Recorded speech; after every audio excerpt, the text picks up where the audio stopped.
everyone, once again welcome back to All About Mathematics. If you like our content, don't forget to like, share and subscribe our channel. So आज के इस video में हम ये 2022 में पूछे हुए LPP के क्वेश्चन को डिस्कस करने वाले हैं. The question says that let A belongs to R raised to the power m cross n and C belongs to R raised to the power n, B belongs to R raised to the power m. Consider the linear programming primal problem. Minimum of C transpose x दिया हुआ है, subject to हमें दिया हुआ है ax equals to b and x is greater than equals to 0 where x is 0 and y is 0 be the feasible solution of the primal problem and its dual problem respectively. Which of the following statements are true? हमें बताना है इनमें से कौन सा statement true होगा. सो अगर हम यहाँ से प्राइमल प्रॉब्लम के रेस्पेक्ट में मिनिमल प्रॉब्लम राइट आउट करें, सो यहाँ से हमें क्वेश्चन दिया गया, सो यहाँ से हमें मिनिमल प्रॉब्लम गिवन है.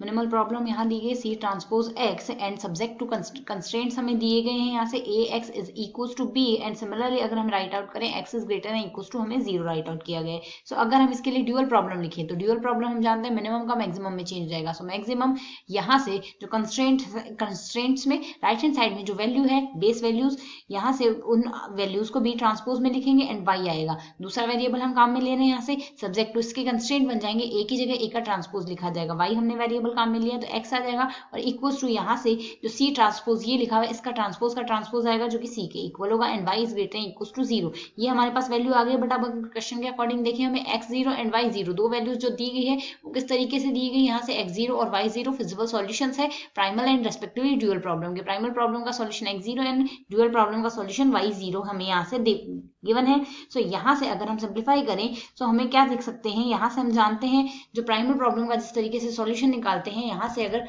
आगे सिंप्लीफाई करें सो यहाँ से अगर सॉल्यूशन देखें प्राइमल प्रॉब्लम का सॉल्यूशन x0 अगर इसमें वैल्यू सब्स्टिट्यूट करें तो सी ट्रांसपोज x0 आएगी. जो प्राइमल प्रॉब्लम से जो सॉल्यूशन बनता है वो greater than equals to zp must be greater than equals to zd होता है ड्यूअल प्रॉब्लम के सॉल्यूशन से. ड्यूअल प्रॉब्लम का सॉल्यूशन b ट्रांसपोज y0 है. तो ये वैल्यू हमारे पास यहाँ से बनेगी. अब अगर हम यहाँ से देखें ये हमारे पास कौन सी थ्योरम कहलाती है, ये थ्योरम होगी हमारे पास duality theorem, weak duality theorem. ये थ्योरम होगी हमारे पास वीक ड्यूअलिटी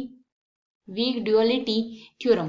ये थ्योरम हमारे पास वीक ड्यूअलिटी थ्योरम होगी. सो अगर ऑप्शन से देखें वीक ड्यूअलिटी थ्योरम से ऑप्शन ए करेक्ट आ जाएगा, C transpose x0 is greater than equals to b transpose y0. ये ऑप्शन करेक्ट आ गया. सिमिलरली यहाँ से ऑप्शन ए अगर करेक्ट हुआ रेस्पेक्टिवली ऑप्शन बी हम डिस्कार्ड कर सकते हैं क्योंकि ग्रेटर देन इक्वल्स टू 0 वाली कंडीशन फुलफिल हो रही है. सो ऑप्शन बी यहाँ से डिस्कार्ड हो गया. सिमिलरली अगर नेक्स्ट ऑप्शंस के लिए हम कंपेयर करें, हमें यहाँ से दिया गया x0 और y0, यहाँ से हमारे पास सॉल्यूशंस है. सो x0 और y0 अगर हमारे पास यहाँ से सॉल्यूशंस हो उसी केस में यहाँ से हमारे पास ये इक्वल्स टू की कंडीशन फुलफिल होती है. सो अगर हम यहाँ से राइट आउट करें अगर x0 and y0, if x0 and हमारे पास यहाँ से जो y0 आता है, if x0 and y0 are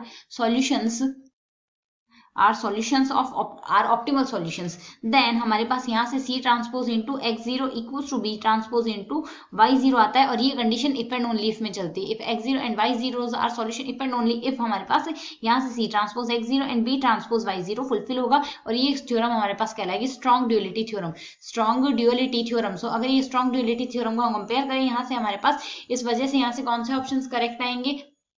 तो यहाँ से हमारे पास ऑप्शन सी करेक्ट हो जाएगा. अगर x0 हमारे पास प्राइमल प्रॉब्लम का सॉल्यूशन है तो C transpose into x0 equals to b transpose into y0 आ गया. सिमिलरली ऑप्शन डी भी यहाँ से करेक्ट हो जाएगा. सो यहाँ से इस क्वेश्चन के लिए ऑप्शन ए सी डी तीनों ही यहाँ से करेक्ट आंसर होंगे. I hope you understand the explanation. Thanks for watching.